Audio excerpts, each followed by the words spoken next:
Welcome students, आपके अपने platform easy पे आप सभी का स्वागत है। आज का टॉपिक है राष्ट्रीय एवं राज्य स्तरीय दल, नेशनल एवं स्टेट पार्टीज।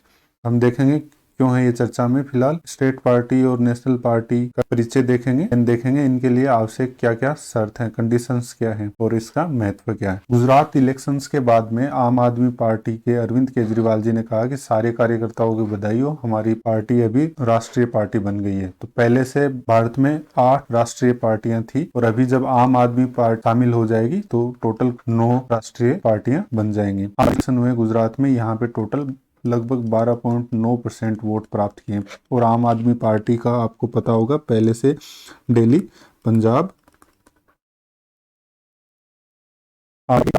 राज्यों के अंदर राज्य स्तरीय दल का दर्जा जैसे ही किसी दल को प्राप्त हो जाता है तो राष्ट्रीय पार्टी बनने के लिए एलिजिबल हो जाती है। इस तरह से पहले आम चुनाव में हम देखते हैं कि 14 राष्ट्रीय दल थे, फिर 7वां राष्ट्रीय दल बना बनर्जी वाला तृणमूल कांग्रेस, 8वां दल बना नेशनल पीपुल्स पार्टी एनपीपी और अभी 9वां राष्ट्रीय दल बनने जा रहा है अरविंद केजरीवाल जी की आम आदमी पार्टी। किसी भी राजनीतिक दल को इलेक्शन कमीशन ऑफ इंडिया द्वारा चुनाव के उद्देश्य से राजनीतिक दलों का पंजीकरण किया जाता है और फिर उन्हीं को उनके चुनावी प्रदर्शन के आधार पर राष्ट्रीय या राज्य स्तरीय दल के रूप में मान्यता प्रदान की जाती है। तो यहाँ से क्वेश्चन बनता है सबसे पहले कि कौन देता है ये दर्जा? Election commission of India. और जो होते हैं इनके अलावा जो भी पंजीकृत दल होते हैं वो अनरिकॉग्नाइज्ड पार्टी के रूप में रहते हैं। और इसका कहाँ पे उल्लेख है? रिप्रेजेंटेशन ऑफ पीपुल्स एक्ट 1951 के अंतर्गत इसका प्रावधान है। जो पंजीकृत राजनीतिक दल है वो समय के साथ साथ राज्य दल या राष्ट्रीय दल के रूप में मान्यता प्राप्त कर सकते हैं। तो 2 क्वेश्चन बने यहाँ से। नेक्स्ट हम देखते हैं 9 राष्ट्रीय दल कौन से हैं। इंपोर्टेंट है question exams point of view से। सबसे पहले इंडियन नेशनल कांग्रेस INC,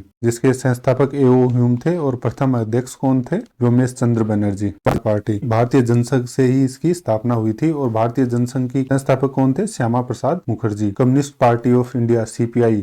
उसके बाद में देखते हैं Communist Party of India Marxist, National Congress Party NCP, National People's Party NPP, All India Trinamool Congress और बहुजन समाज पार्टी BSP, तृणमूल कांग्रेस। और अभी 9वीं पार्टी के रूप में कौन एलिजिबल हो गया? अरविंद केजरीवाल जी पार्टी, आम आदमी पार्टी। तो इसके संस्थापक कौन है? अरविंद केजरीवाल जी। गोवा में इन्होंने कितने वोट प्राप्त किए? 6.3%। और अभी इन्होंने गुजरात में कितने % वोट प्राप्त किए हैं? प्राप्त किए 12.9%। 4 राज्यों में, गोवा, गुजरात, दिल्ली और पंजाब। और इस तरीके से राष्ट्रीय दल बन गया।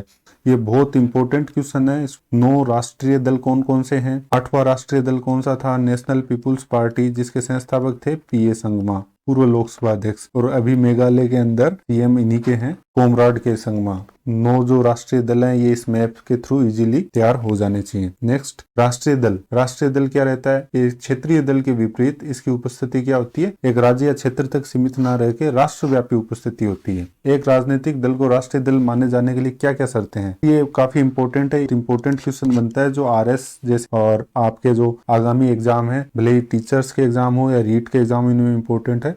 पहली कंडीशन है कि लोकसभा या राज्यों के विधानसभा चुनाव में 4 अलग अलग राज्यों से कुल वैध मतों के 6% मत प्राप्त करे। 4 अलग अलग राज्यों से कुल वैध मतों का 6% मत प्राप्त कर ले और इसके अतिरिक्त 4 लोकसभा सीटों पर भी जीत दर्ज करें।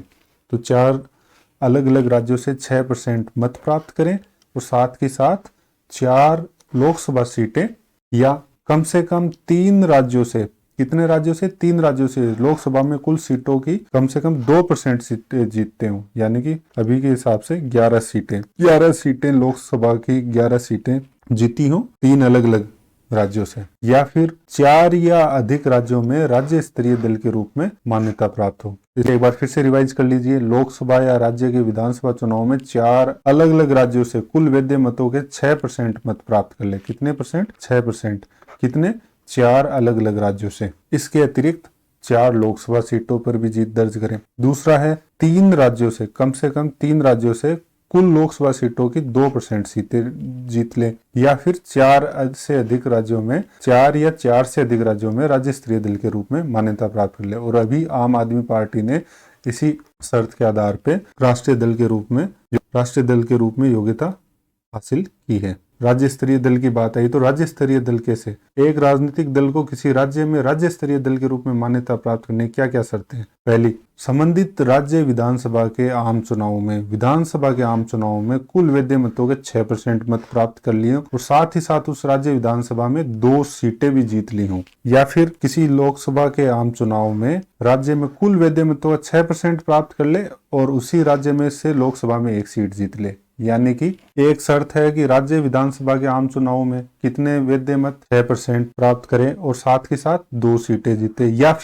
फिर वो उस राज्य के लोकसभा चुनाव में 6% मत प्राप्त करे और लोकसभा में 1 सीट प्राप्त करे। संबंधित राज्य की विधानसभा के आम चुनाव में, यह है विधानसभा के आम चुनाव में 3% सीटें या 3 सीट जो भी अधिक हो, मान लीजिए ये 200 सीटें हैं, राजस्थान में जब 200 सीटें हैं तो 3% सीट यहाँ कितनी होंगी 6, तो 6 सीटें जीत ले। और कोई ऐसा स्टेट है जहां पे 50 सीटें हैं तो वहां पे क्या होगा, 50 सीटों के लिए भी 3% कितना बनता है, 2 ही बनेगा, लगभग 1.5 के हिसाब से 2 सीटें बनेंगी, लेकिन उस स्थिति में भी 3 सीटें आवश्यक है। किसी विधानसभा के आम चुनाव में विधानसभा की 3% सीटें या 3 सीट जो भी अधिक है प्राप्त करेंगे। लोकसभा के आम चुनाव में राज्य को आवंटित प्रत्येक 25 सीटों या उसके किसी खंड यानी फ्रैक्शन के लिए लोकसभा में 1 सीट। अब जैसे राजस्थान के लिए कितनी है लोकसभा में सीटें 25, तो राजस्थान के लोकसभा सीटों का में से 1 सीट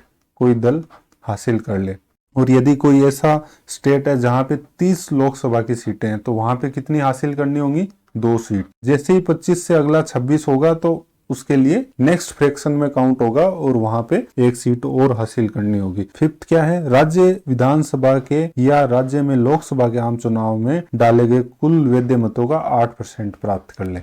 तो एक बार फिर से आप देख लीजिए, एक बार फिर से रिवाइज कर लीजिए, राज्य के विधानसभा के आम चुनाव में कुल वैध मतों का 6% एवं 2 सीट, लोकसभा के चुनाव में कुल वैध मतों का 6% और 1 सीट, या फिर उस विधानसभा की 3% सीटें और ये जो भी अधिक है, प्रत्येक 25 सीट के लिए 1 लोकसभा सीट और सबसे आखिर में वैध मतों का 8% वैध मत प्राप्त कर ले। इनमें से कोई भी एक कंडीशन फुलफिल करते ही राज्य स्तरीय दल का दर्जा प्राप्त कर लेता है। आखिर में यहीं से इंपॉर्टेंट क्वेश्चन बनते हैं कि राष्ट्रीय दल के लिए क्या शर्तें हैं, राज्य दल के लिए क्या शर्तें हैं। यहाँ कंफ्यूज नहीं होना है, इसको 2 बार रिवाइज कर लेना है। यहाँ से आपके क्वेश्चन बार बार बनते हैं, ये बहुत इंपॉर्टेंट है। ये यदि एक बार घोषित कर दिया जाता है तो इसका क्या महत्व है, आयोग द्वारा इनको कुछ विशेषाधिकार प्रदान किए जाते हैं। क्या कि चुनाव चिन्हों का इनको आवंटन कर दिया जाता है। नामांकन के लिए जब इनका प्रत्याशी जाता है तो केवल 1 प्रस्तावक की जरूरत होती है, जबकि जो पंजीकृत अनरिकॉग्नाइज्ड दल हैं उनको 1 से ज्यादा प्रस्तावक की जरूरत होती है। टेलीविजन और रेडियो स्टेशनों पर राजनीतिक प्रसारण हेतु इनको टाइम अलॉट किया जाता है और इनको निर्वाचन सूची जो है उसकी प्रति उपलब्ध कराई जाती है। फिर इनको 40 तक स्टार प्रचारक की अनुमति होती है और इनके ऊपर जो खर्चा आएगा चुनाव के खर्चे में, उस प्रत्याशी के चुनाव खर्चे में शामिल नहीं किया जाता। इस तरीके से इनको चुनाव प्रचार प्रसार के लिए अधिक छूट प्राप्त है। जो राष्ट्रीय दल है उसको चुनाव चिन्ह जो दे दिया जाता है वो पूरे देश में उसी के लिए आरक्षित होता है। जैसे आम आदमी पार्टी का अभी जो झाड़ू का निशान है वो अब किसी अन्य दल को उसके लिए क्लेम नहीं कर सकता, वो उसी के लिए आरक्षित रहेगा, यहाँ तक कि उन राज्यों में भी जहां वह चुनाव नहीं लड़ रहा। मान लो मेघालय में जब आम आदमी पार्टी चुनाव नहीं लड़ रही तो वहां जब इलेक्शन टाइम पे इलेक्शन कमीशन द्वारा सिंबल्स अलॉट किए जाएंगे पार्टीज को, तो भी किसी दूसरी पार्टी को ये सिंबल अलॉट नहीं किया जाएगा।